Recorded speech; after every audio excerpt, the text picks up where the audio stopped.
start.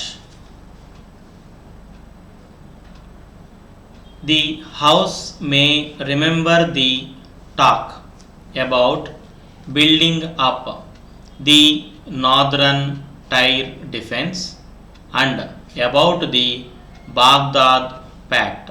The motives were supposed to be to protect these countries from attack of invasion from the Soviet Union and to give them security and peace. As a matter of fact, the result was quite the contrary.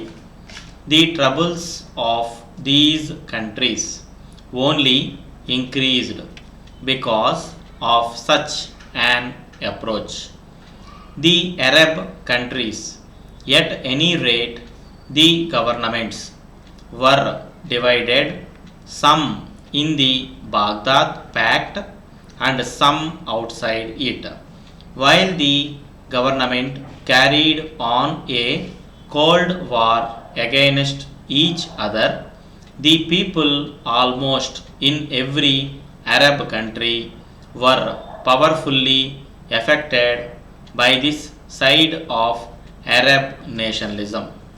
Thus, in the countries associated with the Baghdad Pact, there was a gap between the government and the people, the looking more and more towards Arab nationalism, and the government looking in another direction, and rather ranged against the spirit of Arab nationalism.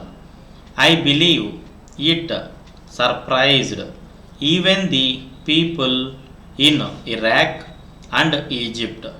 The surprise was not essentially that it took place, but the speed with which it took place and the complete success which attended it. It showed how utterly diverged from public opinion the government of Iraq was. When the change came, it brought tremendous relief all over Iraq, and the people flocked to the side of the new government.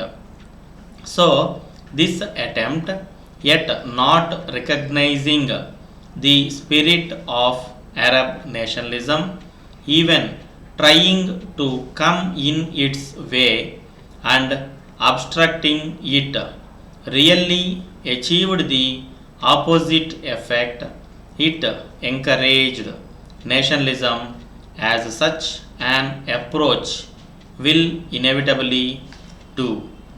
This has resulted in the Arab nations coming nearer to one another and will no doubt bring about a great deal of cooperation between them.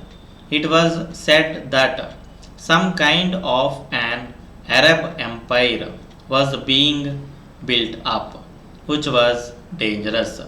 I do not know about the future, but I see no empire, much less an Arab empire.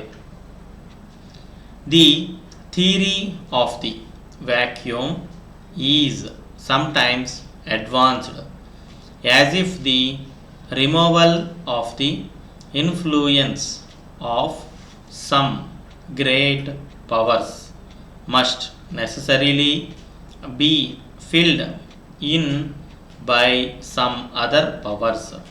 It is an extraordinary appraisal of the situation which does not recognize the effect of Arab nationalism, which has become such a dominant force.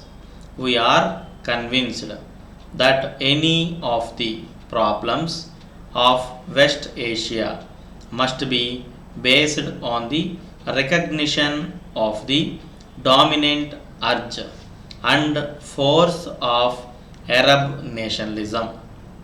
Any settlement must have the goodwill cooperation of the Arab nations. The need of the European countries for oil is patent, but there should be no difficulty in arriving at a friendly arrangement which ensures the supply of oil.